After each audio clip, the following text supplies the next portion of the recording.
What are the 5 insider secrets that nobody tells you about a PhD? Stick around and let me give you that guidance today here on this episode of Navigating Academia.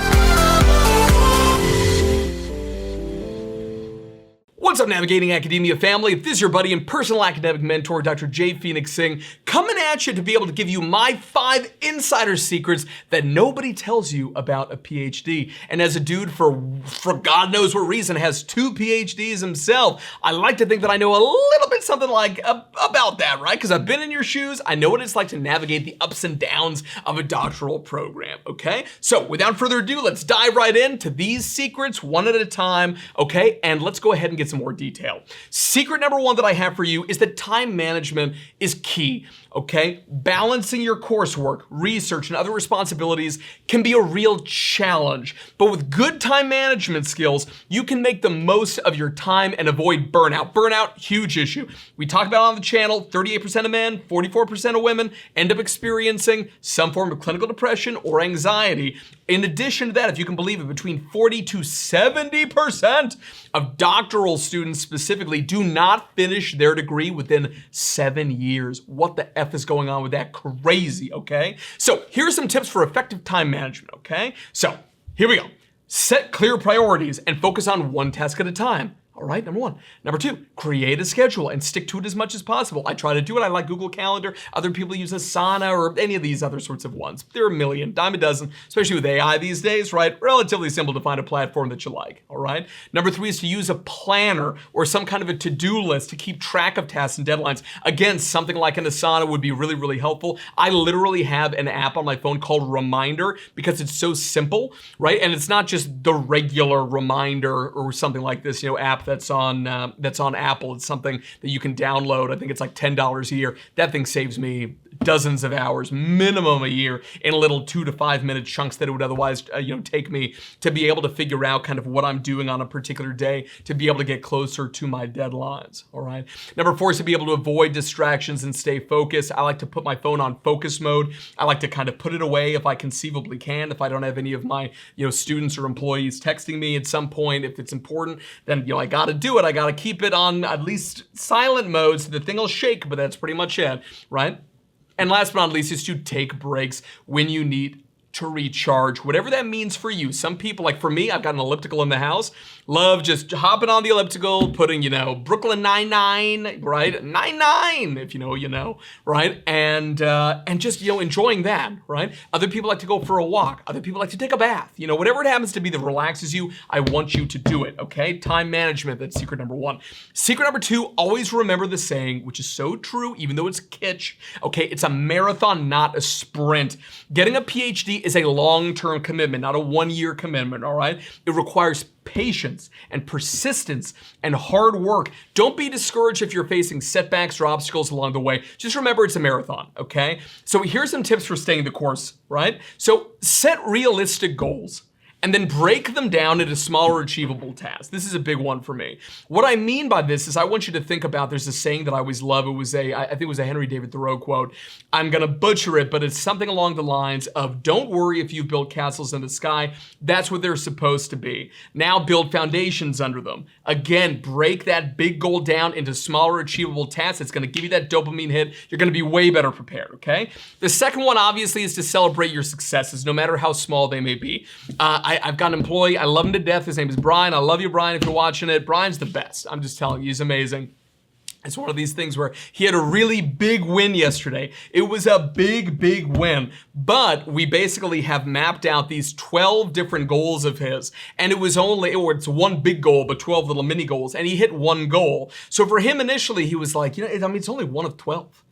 It's like, Dr. Singh, is that really that big of a deal? And it is that big of a deal. We have to be the ones to celebrate, okay? When we do something successful, it's not like when we were kids and like maybe our parent or whatever is gonna be like, oh my gosh, you got A's on your report card, congratulations, this is a big deal. We have to do it for ourselves and reward ourselves with whatever that is. For me, legit, I'm obsessed with a store in America called Burlington Coat Factory. If you know, you know, okay? I don't know why, I didn't go there for like 15 years. I went there a few months ago and now I'm like, addicted to Burlington Coat Factory, right? So I will legit go to Burlington Coat Factory and just buy something, right? Because it makes me feel good. You know what I'm saying? Do I need it? Absolutely not. Absolutely not. But that's my little reward. Small successes, celebrate them, all right? And seek support when you need it. All of us need support at different times, whether that's mental health, maybe it's physical health, maybe it's just professional support or guidance. You are not weak for seeking out support, all right? And so it's that combined with just seeking a positive and maintaining, after you've got it, a growth mindset during that doctoral process. Even when you graduate, you're not going to be at the top of the field. When you graduate, you just completed the apprentice stage. Right now, you're moving on from here, right? That's a really big deal. You should be so proud of yourself. I'm proud of you. I'm proud of you today just going through this process, all right? Because I know firsthand just how hard it is. So the last thing there, and this is something I got to be straight with you, I did not do a good job of, is to please take care of yourself. I would love to say something kitsch like, don't forget to enjoy the journey, but I'm not going to say that because it's the journey through hell, right? But take care of yourself to the extent that you can, especially trying to get as much sleep as you can. Physical and mental health are very difficult to maintain during the doctorates, okay? I'm just straight up with you. And just do your best, okay? And I'm proud of you. I'm here for you every step of the way. Remember that at any time you can always contact me. My website's Grad School Application Coach. Doesn't matter if you're not applying, if you're already in grad school. I provide a lot of counseling support for folks going through it because I went through hell. Maybe you're going through hell right now too. You need somebody to talk to, right, who's not at the university. Book a session, let's talk about it, okay? So that's secret number 2. Secret number 3, again, seek support when you need it. I know that I literally just made a big deal out of this, but let me tell you right now, it is worth separately commenting a little bit more deeply on, okay? Doctoral students, especially PhD students being predominantly research degrees, often feel pressure to be self-sufficient. Okay, I felt a huge amount of pressure to be self-sufficient from my supervisor, but seeking help when you need it is a sign of strength. Talk to that supervisor if you got a good one, join a support group, even if it's online, okay? And if there are good people locally, reach out to your fellow students, even if they're not in your program. I had friends at Oxford who were in epidemiology doctorates and experimental psychology instead of psychiatry doctorates. These are people that I wouldn't otherwise know of, but luckily I met them through church. I met them through a variety of different ways, and they were amazing. So building that network of supportive people, including fellow doctoral students, they could even be, professors, industry professionals. We usually never think about talking to them. Always a good idea, okay? Really important. Sometimes some of my favorite breaks that I got was attending conferences or joining other professional organizations, especially for young people, junior career people like myself. Valuable connections for your career, and also expanding your network, and just frankly, commiseration is a big thing. Okay, and last but not least, just not being afraid to be able to, like I keep saying, seek out mental health care is so important. Secret number 4 is that failure is a part of this process, and I want you to remember it. As a PhD student, you are going to face challenges and setbacks along this way, but it's important to remember that failure is a natural part of the learning process, and it can lead to growth and progress. So here's some tips for embracing failure, okay? So number 1, don't be discouraged by setbacks. Okay, setbacks are going to happen. I call it emotional budgeting. Going into anything, I want you to give yourself 20% margin. Assume everything is going to take 20% more, right, than whatever you've assumed. If you feel like, I'm really going to be really anxious this week, I'm going to be high anxiety this week, assume it's going to be 20% worse than what you think. Now, obviously, we may be pleasantly surprised. It'll be a lot better than that. But even if it's not, that's okay. But I just want you to remember that that's all right if you're experiencing these setbacks. It can be really frustrating in the moment. Maybe your supervisor decides, you know what, I'm going to go on sabbatical. Or you know what, I've just decided that I'm going to go ahead and take my spouse and kids. We're going to go to Barbados for 3 weeks. And this is at a really important time for you. You're really stressed or you really need their feedback. Don't assume that your supervisor is going to base their schedule on yours. I know that really sucks to hear, right? But it's the truth, right? So just don't be too worried if these things happen. Just anticipate they're going to. I know they're kind of scary, and especially we want to finish as fast as possible. Why? Because we want the pain to stop. I'm going to be honest with you. But it's sometimes just not possible, okay? So the next one is to reframe failure as a stepping stone to success, because that's what it is. I had to stop saying mean things to myself. Right? I used to motivate myself with anger, and I would say some really mean things to myself.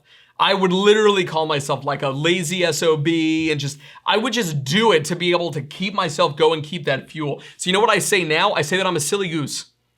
It's such a childlike, simple thing to say, is that I'm a silly goose. And when I fail at something, I say, God, that was a really silly goose thing to do, right? Because I recognize then that it is taking away the emotional intensity from what I am saying. And to be honest with you, it really helps. I really recommend trying it out. It's so easy to say, like, speak nicely to yourself. You're going to talk, to yourself more than anybody else in life. That is true, and I do recommend doing it. But that's a lot easier said than done. I find that it's a lot easier to be able to, if nothing else, say, you know what? If we are naturally a type A self-critical person, to be able to take some of that sting off, right, and make it a little bit more self-friendly, that is going to work a lot more in an incremental fashion, a lot better for you. So please give that a shot, because I care about you and I want to make sure that you're okay going through this, all right? And the biggest thing, obviously, is just don't give up. Keep pushing forward. There's a great saying, which is inch by inch is a cinch, meaning easy, but yard by yard is hard. This is incredibly true. Even if you are moving forward by putting your fingernails into the dirt and pulling yourself forward just a little bit, every single day, you are still moving forward, and I'm still proud of you, all right? That's secret number 4. Finally, secret number 5 is that your network is valuable. Building strong relationships right now during the PhD is going to open up a huge amount of new opportunities and valuable support. People usually don't think about it too much, because when they're reaching out, they're looking for support in these sorts of things to be able to get through the process. They don't realize how incredibly valuable this is for after you're done, right? Why? Because you got to get jobs afterwards. You got to get postdocs afterwards, tenure track faculty positions, industry positions. If you want to learn how to be able to get any of those things, Publication Academy is the #1 resource on the internet for you to be able to get that kind of advanced training, and super on the cheap to be able to get that best in class training. So definitely go ahead and become a member, right? It's super valuable, all right? But that's the thing, is that meeting these people, I want you to always keep in mind that it can help you in the future. Go to conferences, fly out to wherever those people are, right? I literally was getting the cheapest conceivable flights to be able to go to cities with my heroes, to be able to go and have breakfast with them, visit their labs, not because I wanted anything from them, but I wanted to be able to put my money where my mouth was and basically expand my network, okay? And keep in mind that alumni network's super powerful, right? And so usually people, after they graduate, ironically, they don't reach out to alumni. During the actual process, alumni, I have found historically, are much more likely to be able to have these conversations with you, all right? And be sure also, if you've got fellow PhD students, other people in your lab and so forth, collaborate with those folks. Research projects, papers, grants, get this thing going. I believe in you. The doctoral process is one that is a slog. Like we said, it is a marathon, all right? So that's it for today's videos on the 5 insider secrets of being a doctoral student.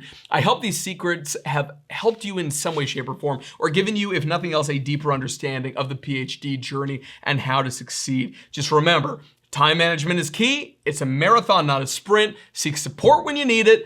Failure is part of the process, and the network is your net worth. I love you guys. Thank you so much for watching. Be sure to like the video, follow me on social media, and in addition to that, don't forget to get out there and be your best self. God bless you. I'll see you in the next one. Peace.